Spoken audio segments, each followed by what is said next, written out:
turaye kazi umusiguzi w'ijambo ry'Imana Pastor Vena ashiki hano adushikiriza icimana asize ku mutima wiwe.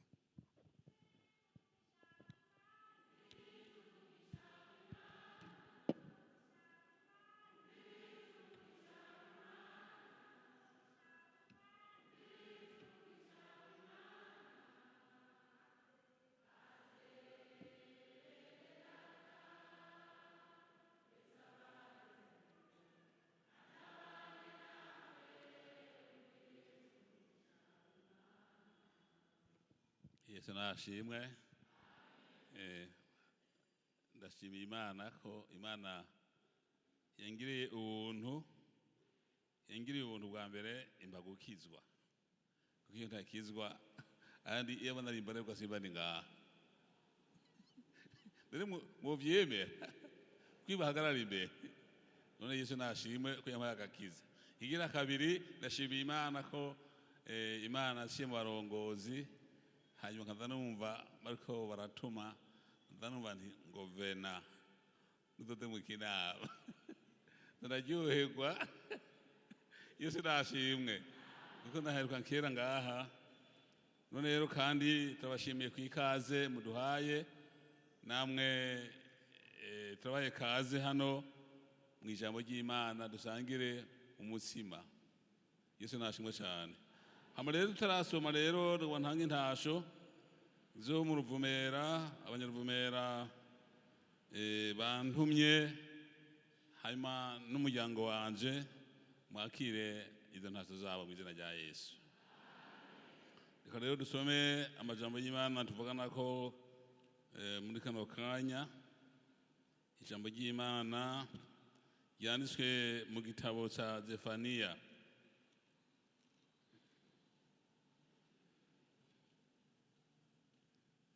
Zefaniya turasoma igice ca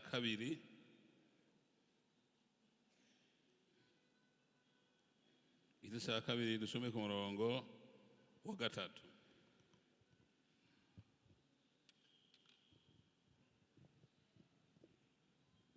Ndibaza ko mwahabonye Zefaniya igice ca kabiri murongo wa 3. Urupapuro ko wafise Bibiliya zimwe zifise ikirundi kitarahinyanyugwa ni 1011. Hanyuma dusome ndibaza ko mwahabonye. Yesu nashimwe. Zefaniya ahanura abantu ngo barondere uhoraho bigishoboka. Ku murongo ugira kabiri, murondere uhoraho yemwe bagwaneza mwese bo kwisi bashitsa amabwizwa yiwe, murondere ubugorotsi bono kwicisha bugufi, kumbure muzokinzishwa ku munsi urake bw'uhoraho. Yesu narufaza cyane. Twamaze gusenga Imana n'aya majambo y'Imana dusomye hano muri kino gitabo cy'uyu muhanuzi, umwe mu bahanuzi bato hanyuma yahanuye avugishwa n'Imana abwira ubwoko bw'Imana ko bakwiye kurondera ubugororotsi. Hanyuma rero asavugamwe ijambo rikomeye ngo kumbure muzokinzishwa ku munsi w'uburake bw'uhoraho. Nagomba tuvuga rero ijambo gukinzishwa kuri uyu munsi tuvuga n'ibindi. Yesu nashimwe. Umugororotsi afise amasezerano menshi muri Bibiliya yerekana ngene umugororotsi azomererwa. Yesu nashimwe. Bwa mbere umugororotsi muri gitabo cyovugishwa n'Imana Yesaya igice ca 3 ku murongo wa 10 turabe amasezerano y'umugororotsi. Mubwire umugororotsi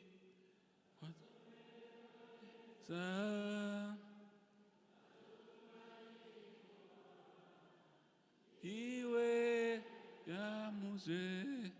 Yesu nashimwe. Dusome igice ca 3 umurongo wa 10. Tugenda turabe amasezerano bwa mbere y'umugororotsi.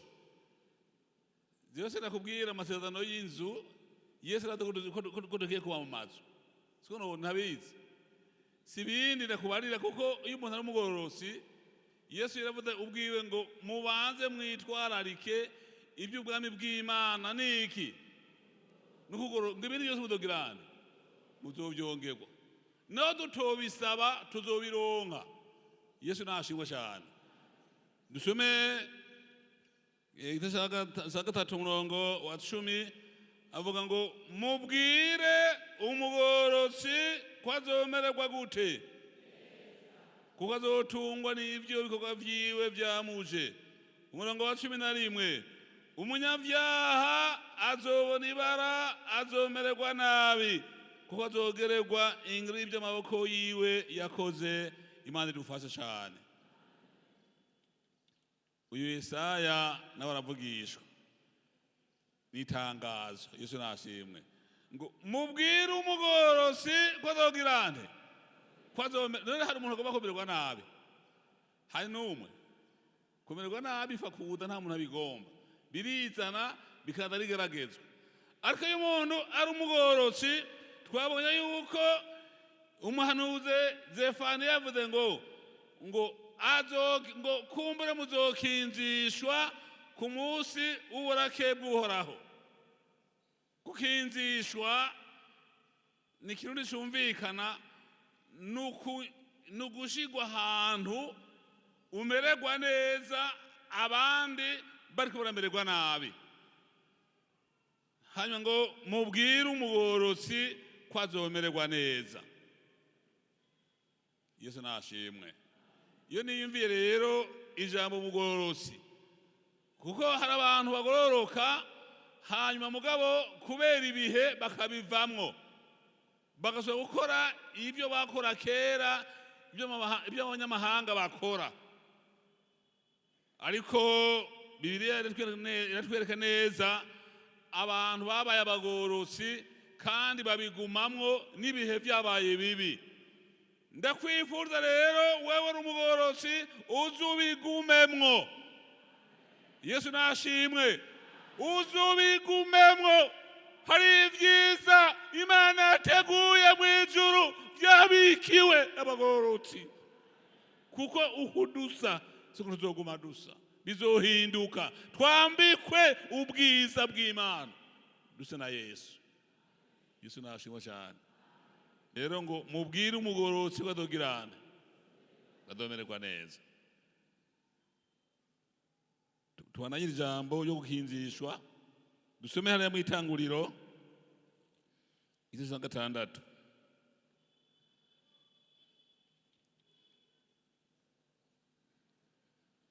Igitabo cy'Itanguriro igice cya 6 dusoma ujya murongo wa 6. Uhoraho yisuzira Yeremiya abantu mu isi bimutera intuntu mu mutima. Uhoraho aravuga ati abantu naremye nzobamara mu isi uhereye ku muntu n'igikoko n'icikwega n'ikiguruka mu kirere, kuko niyitujije icyo nabiremeye. Ariko Nowawe Uhoraho aragirane aramushima. Uru ni rwo ruvyaro rwa Nowa. Nowa yari umuki, yari umugorosi, ntiyagira agasembwa mu gihe cy'urungano rwiwe, kandi Nowa yagendana n'Imana. Yesu nashimwe. Hano tubona neza yuko ijambo gukinzishwa, abantu b'icyo gihe bari bagiye mu byaha, kandi ibyaha byakorwa icyo gihe n'uyu munsi birakorwa. Hari ubusambanyi bw'ishano, hari ibyaha biteye isoni, abantu ntibiyumvira ku wabaremye. Ariko Nowawe ngo yari umugorosi, ntabwo yiganye ikibi, yagumye ashima Imana, aguma yizeye Imana. Hanyuma Imana ifata ingingo kubera ibyaha abantu bariko barakora. Imana ifata ingingo, mugabo gufata ingingo iragenda ibarira ubugorosi ati mu minsi iri imbere ndozana umwuzure wo kurandura icaha mu isi, ariko weho bazi ubwato. Yesu nashimwe. Abazi ubwato wabenga ari karafyina kuko ntibari babimenyereye, bari bazi ko atabundi munezero wabo kwari gukora ivyaha gusa. Ariko Nowa agirirwa ubuntu n'Imana, abo mugorosi yubaha Imana. Yesu nashimwe cyane. Naho ibihe byohinduka tugume twubaha Imana, kuko Imana niyo ifise impwemu zacu mu biganza vyayo. Naho umuntu ahambaye hari ikintu adashobora kwigubiriza, ni impwemu ziwe. Yesu nashimwe cyane. Hamano rero abazi ubwato. Nagomba rero turabe rero ku murongo w'indwi. Ku murongo w'indwi ingene Imana yamuvuze ko bene data iyo umuntu ari umugorosi Imana iramumenya. Naho yoba muri katiye ntibakumenye, abamuririmbana ntibamenye yuba, abarongozi ntibamenye wimukiye. Ibyo birashika. Ariko Imana, Yesu nashimwe, Imana iratumenya. Naho umuntu yoba hariya adafise ibirato, aba mu nziva, ukuntu kwese ameze n'arasoya yibuze, mugabo ari umugorosi, Imana iramumenya. Yesu nashimwe. Turabe hano ku murongo w'indwi, mu gice c'indwi ku murongo wa mbere. Ingene isi yarengewe n'amazi, maze Uhoraho abwira Nowa ati nimwinjire mu bwato mwe nabo mu nzu yawe bose, kuko murunganywe bw'ubu ari wewe wenyene nabonye ugize nte ugorotse imbere yanje. Yesu nashimwe. Imana imuvugako muri ubu bwato nta mborerwa yinjiyemwo, muri ubu bwato nta musambanyi yinjiyemwo, muri ubu bwato nta muntu abesha yinjiyemwo, muri ubu bwato nta muntu yifuza yinjiyemwo. Hinjiyemwo abaki? Mw'abagororotsi. Kandi Imana imaze muvugako ati murunganywe bw'ubu, murunganywe bw'ubu ni wewe wenyene nabonye ugorose imbere yanje. Yesu nashimwe. Nico gituma rero Imana iratuzi, iratumenya. Iyo umuntu ari naho yagiye mu mahanga, naho bari mu biro, naho bari mu isoko, naho ahantu hose ari umugorosi, Imana iramumenya. Maze Nowa Imana imuvuga ko nimwinjire mu bwato hamwe nabo mu nzu yawe, kuko murunganywe bw'ubu niwe wenyene nabonye ugorose imbere yanje. Kugoroka rero ntibakugura mu isoko, reka. Kandi kugororoka umuntu nuko yihanye ibyaha, akatura ibyaha, akarandura. Bibiliya ivuga ngo ntimuhe wa mugwanizi icicaro. Bwana Yesu asifiwe sana.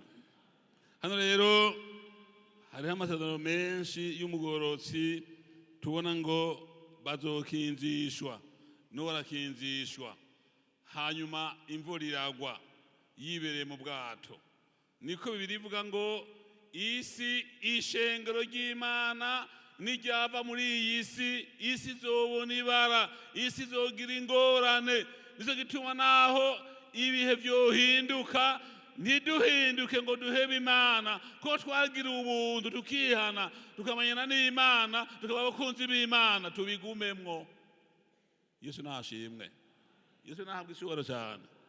Jewe hariya mu Ruvumera murabona dukorera n'abagabo mwe ngize mwe dukuze bimenya, bamwe badakora n'inkofero mubyumva. Rero bavuze ngo barakubise ngo biko baraturoga badutega uburozi, hamwe tukabitura mu gatondo babona tukabiturira. Babagabo ngo ntibumva abasha basere baza gutuka Yesu, babona ko umwe akigira umukirisu, ubona akigira umupasitori, akigira bagatuka Yesu. Niba ni wapi ibyo nibyo nuwo kugaya niyo kubitsa inkoko kuyipasika. Hama rero tuzingwa biya turigisha, babanza barahagarika. Hama nyuma rero babonye rero bibananiye bavuga ati rero nta kindi kintu twomukorera no kumurasa ngo baze bandase kuko mvuga Bibiliya cyane ngasoma Bibiliya hama nyuma mugabo umwe umusehe mwana ngo mugabo pasteur ngo naho biruko turagukunda ndirigomba kupfa abone ngo turataha karembo ngo bagiye inama kandi biriwe n'abantu batatu muri bo ntangura rero gutaha hakiri kare abantu yemwe abatatu turabodana tuzobodana ejo nk'umuntu gata mugabo ngade muhira ngo senge ngo ninde yakubariye kugenda udafashiza abantu bose ngo baheze ngo bose ngo tunganirize ngo niwe wihamagaye mu nyuma nseragenda rero ndirize mu gatondo ngiye ku tagisivero kasika ku isoko ndagenda n'amaguru usanga umushehe umwe yicaye ku rusengero yicaye hama rero n'ibifite agasakosi ubona agasakosi k'abantu bavuga butumwa usanga umwe Bibiliya n'indirimbo n'ikayi y'umuhamagaro hama rero wewe yabonye ivyo je ntabonye ngo yabonye umugabo munini ati bibatsi ari nyuma yanje hama munyuma rero ngo pastor ngo mahoro ngo nande nguje muntu mwari kumwe ngo aciye agenda wamubonye uwo mubonye se gwiki ngo yari umugabo munini gose ngo asibibatsi ngo urugabo runini cyane ngo ruteye ubwoba mwamubonye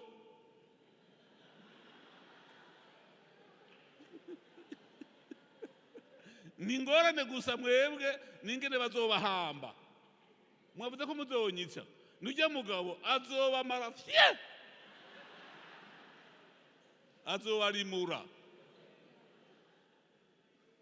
ngwe bana naenda kuambia waache nazione na macho abagorotsi turazigamwa Yesu nashimwe hirabura ivurirwa hatukura turazigamwa Imana ibwira Nowa ati injira mu bwato kuko mu rubango rw'ubu niwe nabonye ugorose imbere yanje Yesu nashimwe arindira mu bwato kari mu bwato mu kiyaga haba habi iyo imifunda iba myinshi ariko mu bwato iyo imifunda ari mito n'amaraha yaguma yibereye nuko icakura cariho yaguma sindi ngene yafungura ico gihe sindi kubagira mwere uko nguko tugira uyu munsi ariko abantu baroza amazi baratabana baratabagore bamaraya baramaramara bapfuye nabi ariko Nowa we yigora mu bwato ko twatomboye Yesu niwe bwato bwacu niwe twinjiyemo kandi iyo tumutabaze adutabara Yesu nashimwe Yesu n'umutabazi kabisa hama rero munyuma rero n'amajambo y'Imana tubona ngo tuzokinzishwa gukinzishwa rero ni vyiza nukunyegezwa reka dusome ijambo duheza kuko ni kumugoroba hagati mwiyinga dusome ijambo ry'Imana hari aye muri Zaburi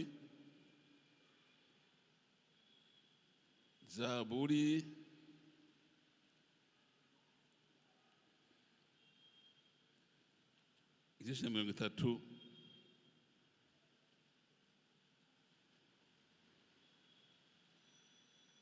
kane dusome ya murongo wa 17 abango abagorotsi baratakambye uhoraho arabumva abakiza amagorwa yabo angahe yose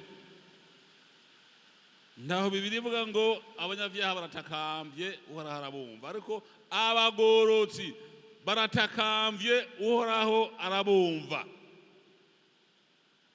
hari gihe kimwe haba ingorane umuntu iwanje araza w'umurozi apana gutuma uwundi yaraje ubwiwe arambarira ati rero Vena wamuvuga ngo Yesu Yesu Yesu jewe mu minsi 3 nzoba nakwishe ndi jewe ntuzonshobora uzondasa ngo yango n'uburozi ngo ndabufise nta muntu yatumye niwe yaje kandi kari akagabo kagufiya eka nta wobura byose abura uburebure abura n'amanyama asa rero araza ngo mu minsi 3 nzoba nakwishe kandi nzotambira kumva nshindagira ivu bagusizeko noneho wowe ubwambere uribeshe jewe naho nopfa ntavu bazoshirako n'amakaro sinakoreye Imana murabona Yesu nashimwe hamwe n'ivyo rero n'uyu mugabo rero ngaho ngafyina arandimura aranyica ndagusenga ndasenga nangira amasengesho y'ikibiriraho ndasenga hama nderekwa nzabona rero araje ngira mwene uko ndabona senga nza ndafata ngo tango rero ukora akazi mu nzozi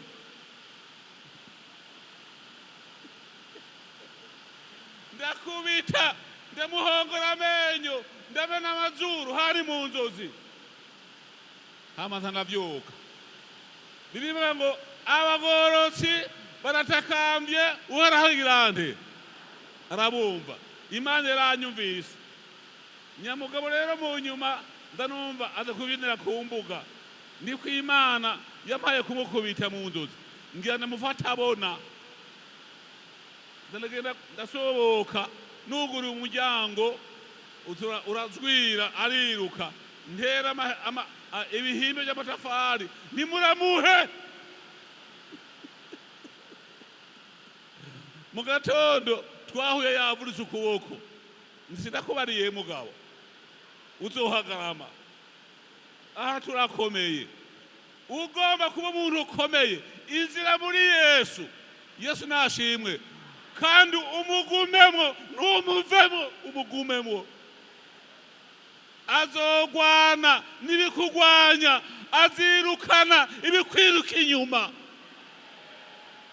nagomba dusenga Imana Yesu nashimwe ninde agomba ati Imana yongera inkomezi hari ibintu biriko birankura mu bugorotsi igihe yo kirankura mu bugorotsi amageragezwa ariko ankura mu bugorotsi nyongera inkomezi kuba mu bugorotsi kuno imbere y'Imana dusenga Imana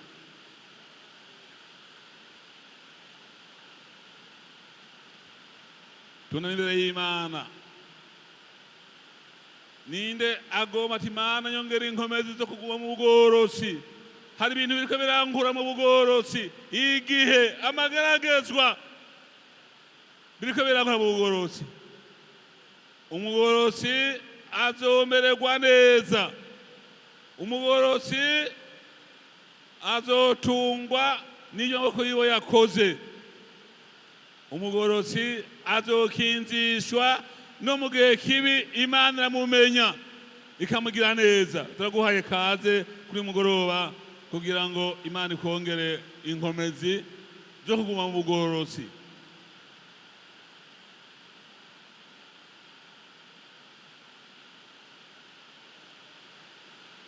tugomba dusengere abene data barengutse imbere y'Imana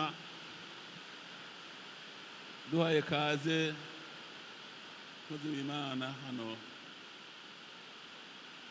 duhe kaze Pasiteri Alexis ngo musengere aba bantu Yesu nashimwe Pasiteri Alexis wandurekere uwo muntu mwavugana mu nyuma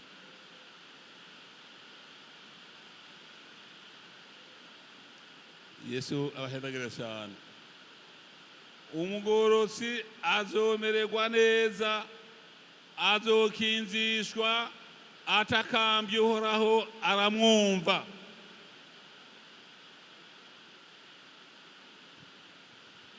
reka dusenge Mana data wa twese byagiye mu ijuru se w'umwami wacu Yesu Kristo wapfuye akazuka, uwaje mu isi aza no kuturondera kugira ngo aduhe ubugingo, kandi umwizeye wese ntazopfe rubi. Mwami, aba bantu bose mwami bari hano kuri mugoroba baciye bugufi mwami, bagoye kuguha kandi ubugingo bwabo ngo usohore ibintu byose byanka Imana, amarabaga n'agasembwa n'ikintu cyose Mana kiva kuri wa mugwanizi. Amaraso ya Yesu yongera yoza ubugingo bwabo, wongere bababera nguko nawe uruwera, bagende mwami bari hafi y'Imana atakintu mwami bitandukanya nawe. Urakoze mwami, turagushimiye kuri Imana ihari idaharuye, kuri umwami w'amahoro, tugushimiye byose dutyo mu izina ry'umusunguzi wacu Yesu Kristo, amen. Wekaze abantu bumva aho Imana yobakorera bagwaye canke n'iyindi misozi babona bafise nk'amageragezwa, bahaguruka imbere y'Imana. Yesu yaje kugira ngo aruhure umuntu wese afite ikibazo.